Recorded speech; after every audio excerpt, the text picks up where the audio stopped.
Hey, you guys, hi. This is Emily. I am Emily. This is Rebuilding a Kick-Ass Life. I did a video this morning about divorce, and I touched on the 5 stages of divorce, which is denial, anger, depression, bargaining, acceptance. Hang on. Denial, anger, depression, bargaining, acceptance. Yes, the 5 stages of divorce. And I had somebody send me an email. I was going to read the email, then I thought, no, that's totally invading her privacy. I'm not going to read the email, but I am going to talk a little bit about some of the things that she talked about in her email, and hopefully it can shed some light on her situation, but also a lot of you might be going through the same thing. Okay, let's just preface this whole thing by saying I'm not an expert. Like I am not a psychologist, a psychiatrist, a counselor. I'm not any of those things. I am someone who's been divorced twice and had 2 completely different experiences in my divorces, which I talked about in my previous video. So she had mentioned that, could I touch on the stages of divorce? Yes, I can. And that also they, in her particular case, they're in their 60s. They separated back in their 30s. I think she said for 3 years, and got back together. It was more her that wanted the separation back then. And that now they are separated again, and it was more him that wanted the separation this time. And she's feeling like since they've separated, they're getting along much better. And she's questioning the whole, maybe, because I did say in my video this morning that my first marriage, he's the father of all 3 of my children, that marriage maybe could have been salvaged. We don't have a crystal ball. I did say that. And I think back then, the marriage definitely could have been salvaged. However, I also do want to say that when I look at us now, who we are today, the people that we are today, I feel like we're good together. Like there's no issues, there's no animosity, there's no tension, there's nothing like that. But I still feel like we are 2 very different people. And this is not to bash him or to, be condescending, but I feel like I have evolved more spiritually, and I feel like we're just at 2 completely different, we just don't think alike. We are, I'm trying to say this diplomatically. I just feel like I'm at a higher evolvement, intellectually, spiritually, emotionally, especially emotional intelligence. And I just don't think that we would be meshing on that level.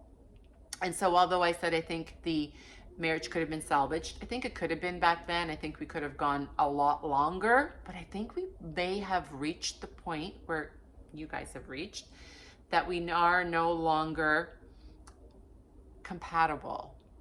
And I feel like a lot of people, that when they do separate and there wasn't abuse or there wasn't any toxicity, it was a healthy relationship. I use that term loosely because, what is normal and healthy? I don't know. But that when you're 2 normal, nice people, that when you do separate, you're going to get along better. You're going to get along better because the pressure is off. The expectations are not the same anymore. You're probably living in 2 different homes, so you don't have the burden of the house and the kids and the bills and all that sort of stuff. And I know your kids are older, and I'm not speaking to you specifically. I'm speaking in general terms for everyone, that when you do separate, a lot of times you end up second guessing your separation because it's like the pressure valve has been released, and you just feel such a and so you do tend to, when you see each other, get along better, be nicer to each other, ask about your day, how's it going, how are you? I've been there. And so when you are in that stage, sometimes it's in the denial stage, sometimes it's in the bargaining stage, you start second guessing whether or not you're doing the right thing. Now, the only thing that I can say about that is, if I was the one making the decision, more to separate or to divorce or whatever, and I was having those thoughts, I would be more comfortable with me having those thoughts than, I don't know if I'm saying this right, but if it's him making the decision to leave or to separate, then I would, I'm going to say 100% say that I am now in such in a healthy state of mind, and I've done so much work, and I read that book, The Power of Now by Eckhart Tolle, and in that book he says, surrender to what is, don't chase, don't beg. And if I had somebody coming to me now today that wasn't genuinely wanting to be with me, that didn't feel like I was his person, that my cats are fighting. You're interrupting my video, guys. No. Is this normal? I'm fairly new to owning cats. I rescued them. Anyway, let me go back. Sorry, I digress. If I wasn't the chosen one, then I don't want to beg you to choose me. I want you to want me. I don't want to have to want, what am I trying to say? Like, I want you to want me. I don't, just because I want you to want me, but you don't want me, then I don't want you to be with me out of pity, or I don't want you to be with me because you feel like bad for me. So I just feel like if it was somebody telling me that they didn't, like back then I would have fought for it. Back then I would have done everything I could, because I did. I did that. I changed myself. I changed who I was. I tried harder. I was better. I silenced myself. I bit my tongue. I changed my personality. I changed the way I dressed. I just did everything to try and keep the relationship, what I thought would keep him. And in the end, that was the worst thing I could do, because I was betraying myself. And so today, if somebody wanted to separate from me, I'm not in a relationship, but if they wanted to divorce or to separate, then I would let them go. I would let them go. It's going to be what it's going to be. Okay? Será, será. I don't want to beg. I don't want to chase. I want to be your number one. And sometimes, you know, I don't know, like sometimes being apart, they will see that, and I'm not going to push it. So if you're getting along now, that's normal, because again, the pressure valve has been relieved, and there's no, you know, there's no expectations, it's a different dynamic. But if it's meant to be, he's going to see that. And I'm telling you right now, you can't make someone want you. You can't make someone love you. You can't make someone feel for you the way you want them to feel for you. You can't. And I don't know, I also feel a little bit, I could be wrong, so don't come at me for this, but I feel like might still be maybe a little bit in the denial phase, because when we're in the denial phase, even though we're separated, we could still be in the denial thinking that we can still make this work. This could still potentially work. Because I remember being in the denial phase and thinking, I can't believe this is happening. Like I felt numb to it. I felt like I was in shock. I felt like this could work. We're getting along so great. The only problem is when you get back together, you just feel that the reason why you separated in the first place, like at the core, that hasn't changed. Yeah.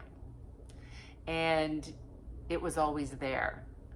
It's just the fear of the unknown. Like when you start to realize that you're going to be on your own, you're going to be different. They might find somebody else. And I can tell you that when you finally see them with somebody else, or you see somebody else, oh, I remember this, you see somebody else finally have interest in them, then that's when you want them even more. But you want them for the wrong reasons. See what I'm saying? You only want them because now all of a sudden somebody else wants them. And when somebody else wants them, then you want them even more. It's crazy psychological. I call it MF, mind fuck. It's what happens when you're going through a divorce. With my first husband, we were separated for a year and then ended up getting back together. And that's exactly what happened, was that somebody else found interest in him. Somebody else wanted him. And I found him all of a sudden starting to like pull away, starting to, because I was the one that wanted the divorce in the very beginning. It was me. And then and he fought it and fought it and fought it, which kind of annoyed me a little bit, because I was like, oh dude, like I was getting annoyed by his neediness, is how I saw it back then. And then somebody took interest in him, and then all of a sudden I wanted it back. I was realizing like, oh my God, I could totally lose him. And we got back together, and then nothing changed. Nothing changed. And so we've been divorced now for many, many years. God, we were divorced in our 30s. And so I just want to say that it's completely normal that when you do separate and the relief valve has been shut off, and you are feeling no more pressure and no more expectations, you start to get along better, and you start to get second guess, are we doing the right thing? Completely normal. Nobody can make that decision for you. I can't make that decision for you. Nobody can make the decision for you. Only you two will know. I just know that I'm in such a space, in a clear head space, a self-respect space, a worthy space, that if somebody doesn't want to be with me, I can't make them want to be with me, nor will I try. It would be sad, it would be hard to accept, but that's a decision that they have to come to a consensus on their own. If you are still in love with him and you feel like I don't know. I don't even want to give advice, because everyone is so different. Everyone is so different. The bargaining stage is also once you pass your denial, and then you're angry. Usually anger will set in when you blame them. You blame them for breaking up the family. You blame them for everything that went wrong in the relationship. You blame them because they didn't try hard enough. And then you're angry because it's because of them that the relationship has failed. And if they were just this person, or if they just did this, if they just did that, then you would still be together, and there would be no problems, and you wouldn't have to separate, and you wouldn't have to get out, sell your house, and you wouldn't have to move, and all that sort of stuff. So then you're angry. And then bargaining, once you get over the angry stage, you start to, time goes by, you start to sort of, settle into your own. They start to settle into their own. And when you're settling into your own, then you start again to not be as angry, not have as much pressure, not, always trying to make the relationship work. And then you start to look at it again in different eyes and think, this could work. Like, we're getting along, things are good. This could work. And in the bargaining stage, you start to compromise, and that's when I started to change myself, and I could do this, and I could be better, and I could do better, and I could alter who I am, which never is a good idea, because you are who you are at your core. And when you start to alter yourself for someone else, it's just never going to work. I hope all this is making sense. I really should write notes and clear my thoughts before just coming on here and being unprepared and unscripted, which I've said many times should be the name of my channel, Unprepared and Unscripted. But I just come on, and I just talk from the heart. It's all what I've been through, my experiences, and what I've learned since then, because I've been really introspective. Is that the word I'm looking for? Self-reflective. And I feel like I'm in a good space, and I am navigating life where I'm happy. And there's so many things that I would do differently going forward in a relationship. Oh, so many things. I would not ignore the red flags. Number one, when I see them now, it's your intuition. When your mind is like, yeah, that doesn't feel right. Yeah, that doesn't sound right. Listen to it, because that's your intuition. That's your innate ability to decipher a situation and go, yeah, no, I don't think so. But oftentimes we ignore that until it blows up to something else. So I would just navigate my relationship so much differently going forward. And one of them is, if somebody doesn't want to be with me, and if somebody says that they think we should separate, or they think that I'm not their person, I am not going to try to hold on to that. I'm not. So that's it. I didn't really go into depth with all the stages, but I mean, they're pretty self-explanatory. Acceptance is when you finally, like I said in my last video, realize that it is what it is. You start feeling good about your decision and his decision, and you start creating your new normal, and you start navigating through life differently as a single person. And it's not better, it's not worse, it's different. It's different. And when you accept it, there's no more anger, hostility, resentment. That's all gone. When you see each other, you're polite, you're cordial, you want them to do well. Like, I feel like my first husband, who's the father of my children, I feel like he's family to me. Like, I want the best for him. I feel like he's family, but I feel like he's my brother. Like, I love him in that sense. I don't love him like in the romantic sense, but he feels like he's family. And I think that's a good place to be. And I think for us, it's where we should be, even though I did say I think that marriage could have been salvaged. It could have been salvaged many, many years ago, but I think we probably would have ended up in the exact same place we are today. I really do. So anyway, I hope that helped. I hope that made sense. Okay, guys, that's it. I'm going to watch a movie. That's what I'm going to do. I'm going to chill and I'm going to watch a movie and embrace my little solitude, because I don't know, I kind of like being here alone sometimes. Not all the time, but sometimes I do. So cheers. I've done enough rambling. Hope it made sense. Okay, bye guys.